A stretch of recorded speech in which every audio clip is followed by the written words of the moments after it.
पूछा नहीं, इसी से संबंधित है, मैं मिला रहा हूँ।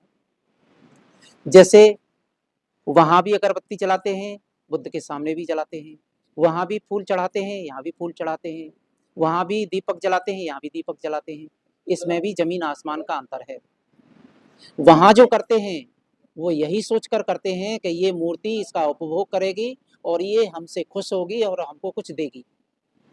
लेकिन हम जो करते हैं, भगवान बुद्ध हमारे लिए पूजनीय हैं, सबसे बड़े हैं, उन्हीं की वजह से हमारा अस्तित्व है, इसलिए वे हमारे लिए पूजनीय हैं, इसलिए हम उनका सम्मान कर रहे हैं, उनकी पूजा कर रहे हैं, इसलिए है। और आध्यात्मिक रूप से ये तीनों चीजें हमको एक संदेश देती हैं कि इन तीनों की जो गति हो रही है, वैसी ही गति हमारी भी होने वाली है। जैसे ये तीनों चीजें विनष्ट हो रही हैं, वैसे ही हम भी नष्ट होने वाले हैं। ये संदेश है।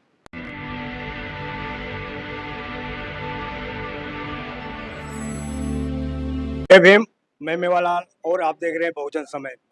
साथियों, आज मैं प्रतापगढ़ के सुगतानंद बुद्ध विहार में आया था, तो यहाँ पर हमारे साथ भंते जी बैठे हुए हैं।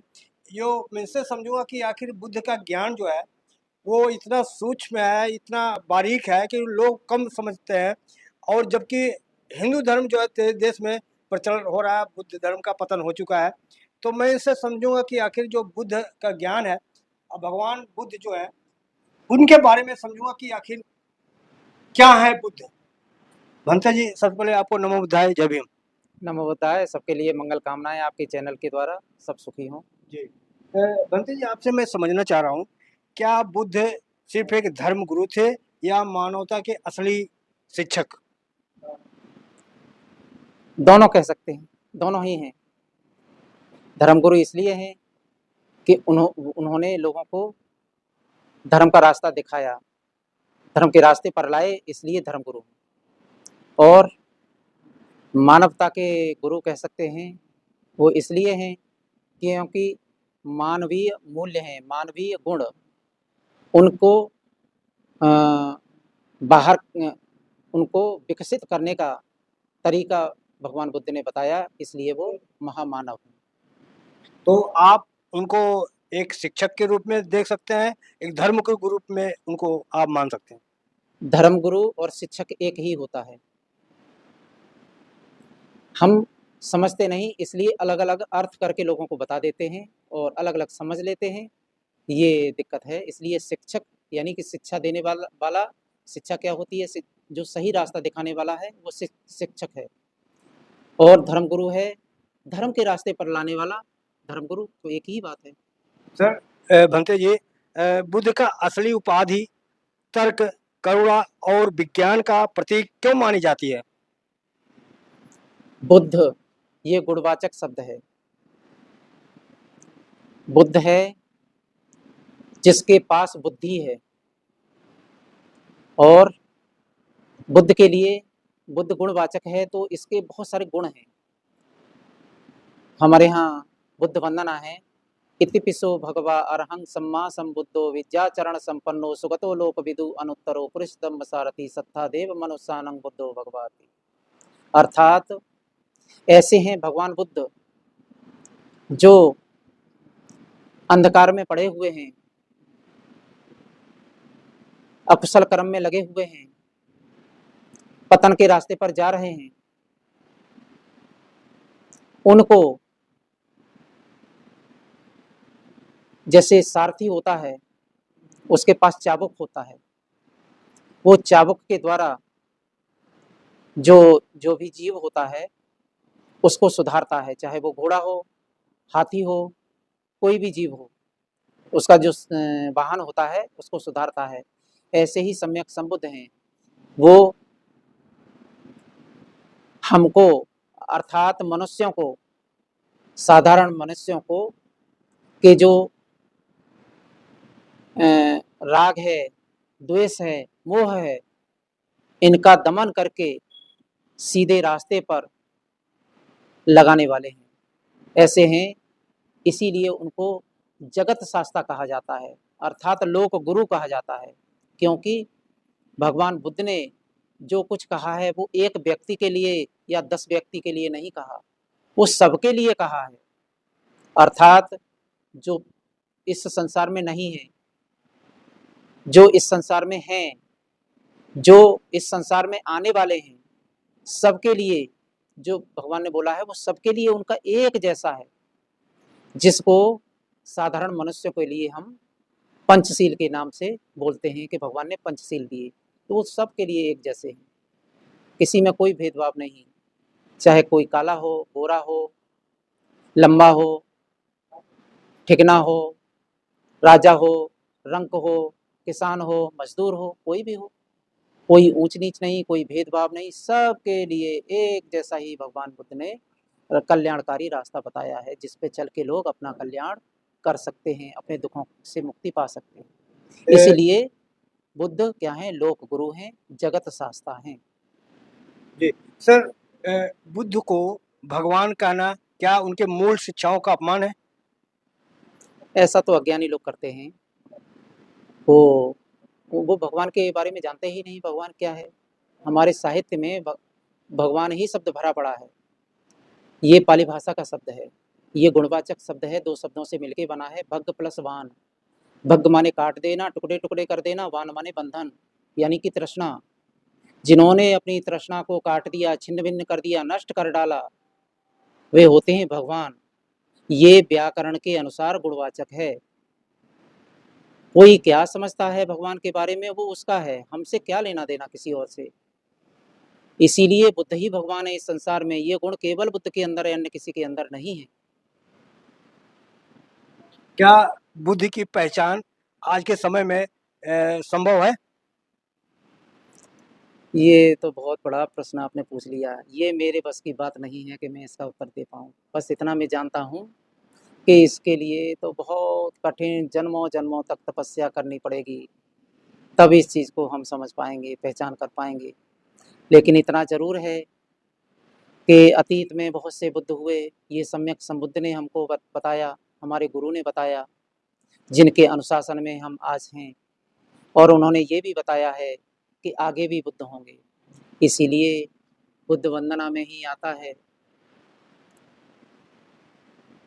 कि ये च बुद्धा अतीता च ये च बुद्धा अनागता पच्चुपन्ना च ये बुद्धा अहं वंदामि सबदा। अर्थात जो बुद्ध हो चुके हैं, जो आज बुद्ध हैं, जो भविष्य में बुद्ध होने वाले हैं, मैं सबकी वंदना करता हूँ।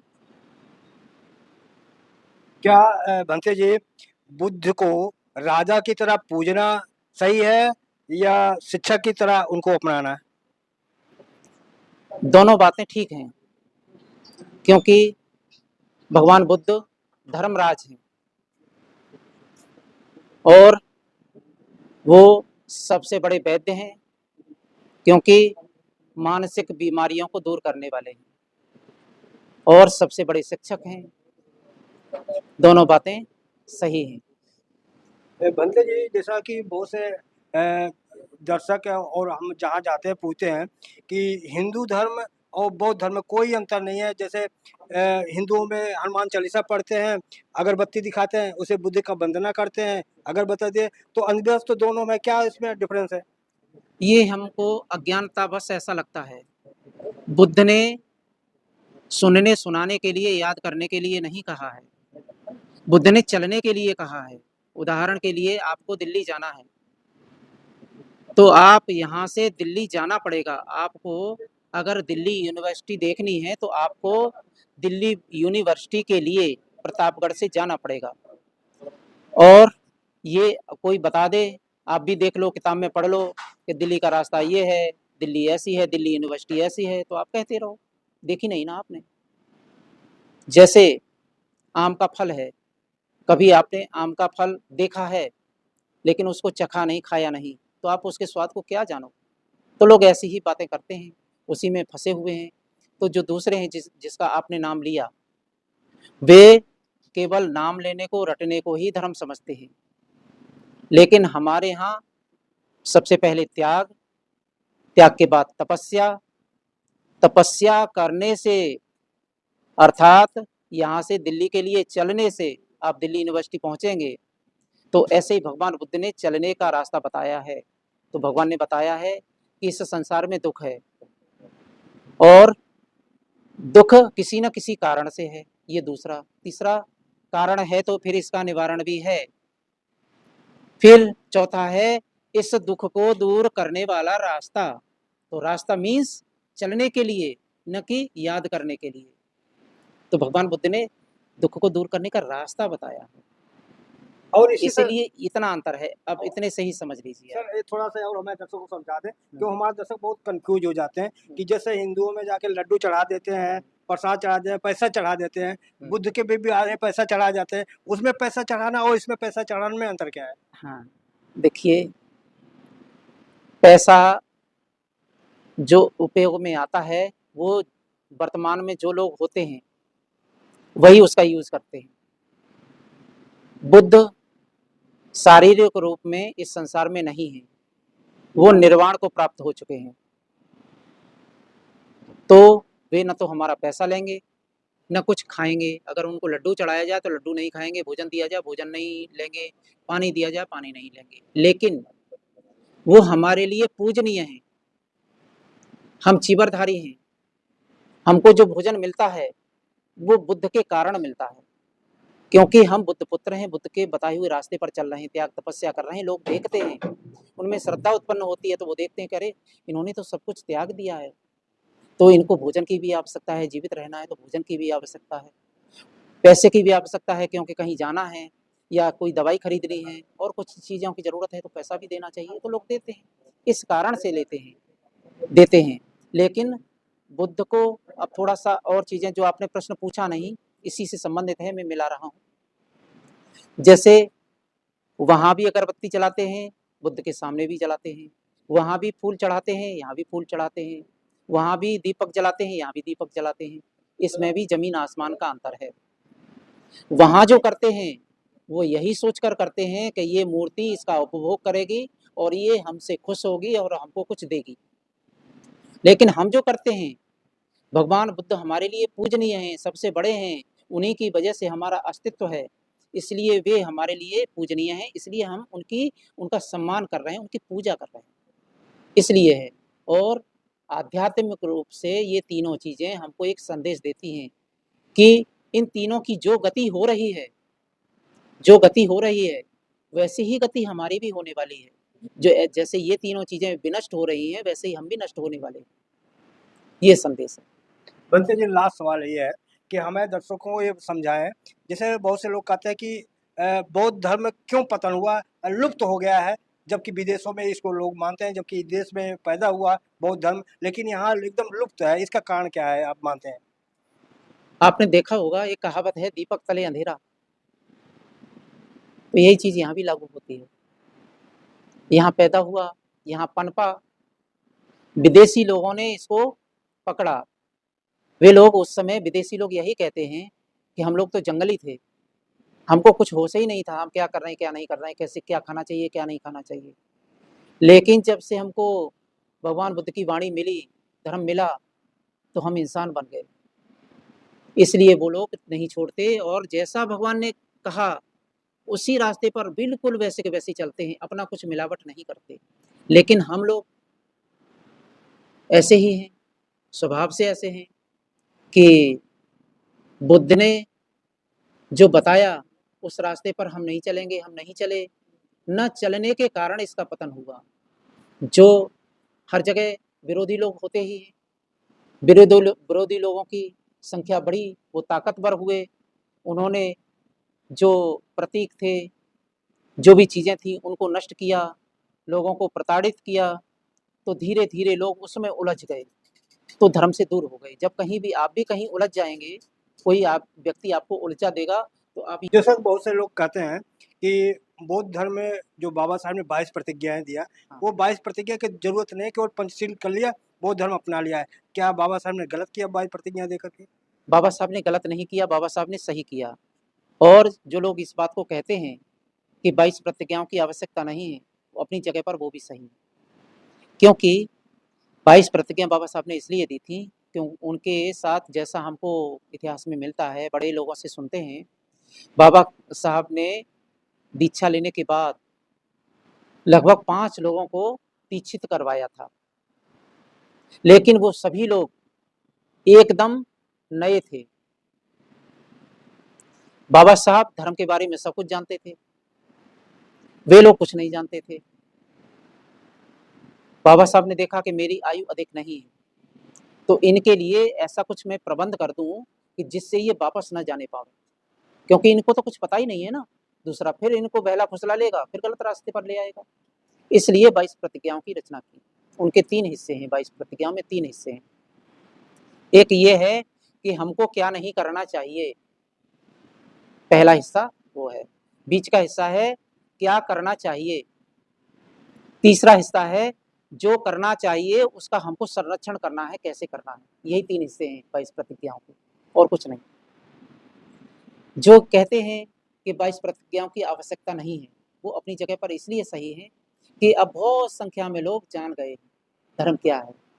तो 5 सील जो हैं, इनको ठीक तरह से व्यक्ति जब समझ लेगा तो बाकी चीज़ों की आवश्यकता पड़ेगी ही नहीं, वो कुछ नहीं करेगा। तो अब बहुत सारे लोग समझने लगे हैं ना, इसलिए लोग कह देते हैं, तो दोनों अपनी जगह पर सही है।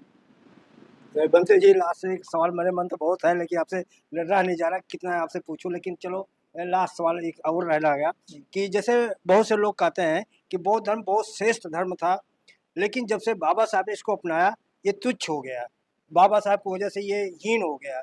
क्या उनको जवाब देंगे आप? मैं उनको जवाब तो कुछ नहीं दे सकता, लेकिन इतना मैं कहना चाहता हूँ कि बाबा साहब ने जो दिया है उसका केवल अनुसरण करें। आप जो लोग इसमें क्या कर रहे हैं कि अनुसरण न करके ग्रंथों को देख रहे हैं और उसका पोस्टमार्टम करने में लगे हुए हैं, ये गलत है, ये सही है, ये मिलावट है, इसमें ऐसा है, इसमें वैसा है, पूरा समय इसी में बर्बाद कर रहे हैं। तो वो अनुगमन तो कर ही नहीं रहे ना। बाबा साहब ने जो इतनी बड़ी चीज़ दी हमको, कल्याणकारी रास्ता बताया, दिया, तो उसका अनुगमन कहाँ कर रहे हैं। ये सब चीज़ें तो हम अनुयायी कब होंगे, जब बाबा साहब का अनुगमन करेंगे, पीछे पीछे हम चलेंगे, तब अनुयायी हुए। हम अनुयायी नहीं हैं, क्योंकि हम जो बाबा साहब ने दिया उसमें कमियां ढूंढ रहे हैं। हमारा सिर्फ एक ही काम है, इसमें कहाँ कमी है, तो इसमें ये मिलावट है, इसमें उन्होंने ये मिलाया, उन्होंने इसमें ये मिलाया, इसी में लगे हुए हैं। लेकिन बुक हमारे पास एक भी नहीं है, त्रिपिटक का एक भी ग्रंथ हमारे पास नहीं है, लेकिन मिलावट हम बता रहे हैं।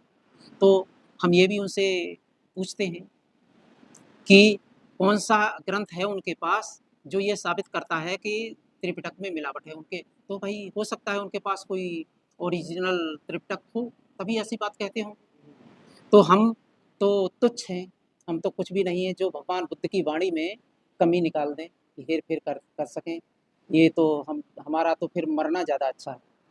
देखिए, ज्ञान बांटना तो आपका फर्ज है सर भंते जी, कि आप हमारे दर्शकों को जो गुमराह हैं उनको तो सही रास्ता बताने आपका काम है ना। हाँ, तो तो वो जैसे कई बहुत से लागत है, आप भी एक चीवर पहनते हैं और भी वो साधु संत है, वो भी अपने आप को कहते हैं, लेकिन बुद्ध को तरह तरह के वो अवहेलना करते हैं। बहुत से दंत कथाएं बुद्ध के बारे में भ्रमित करते हैं लोगों को कि बुद्ध ऐसा था, बुद्ध वैसा था। तो आप क्या कहेंगे, ये आपके चीवर में और उनके भगवा में क्या अंतर है? देखिए, देखने से तो एक जैसा ही कपड़ा लगता है, कोई ज़्यादा अंतर नहीं लगता, लेकिन बहुत अंतर है।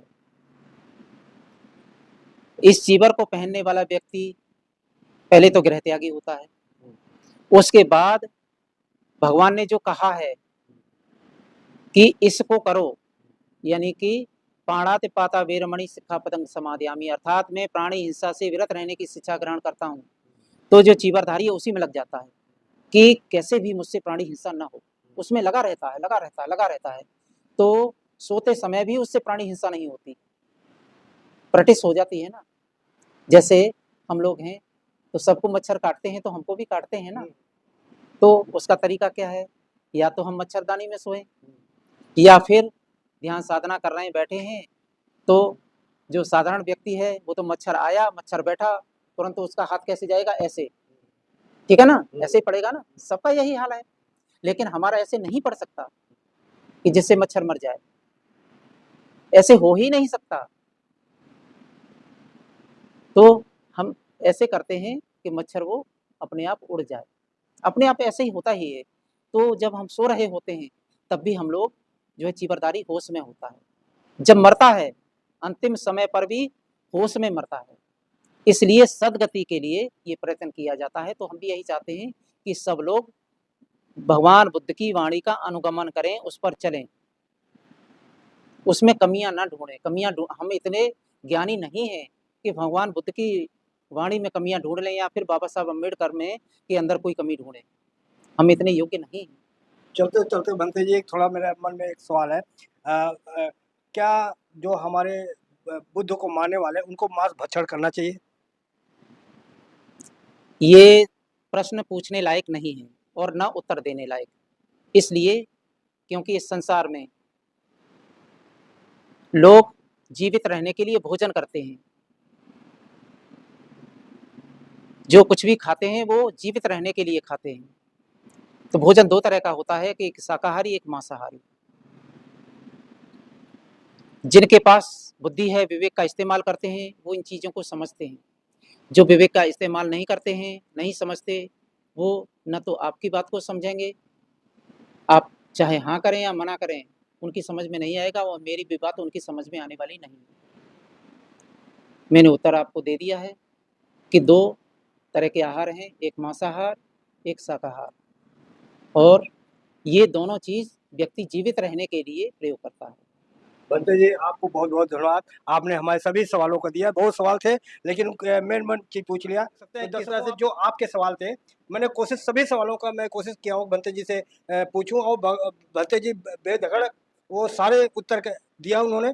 कैसी रही बातचीत, प्रतिक्रिया में जरूर बताएं। मैं मेवालाल, बहुजन समय, प्रतापगढ़। जय भीम, जय भारत। सबका मंगल।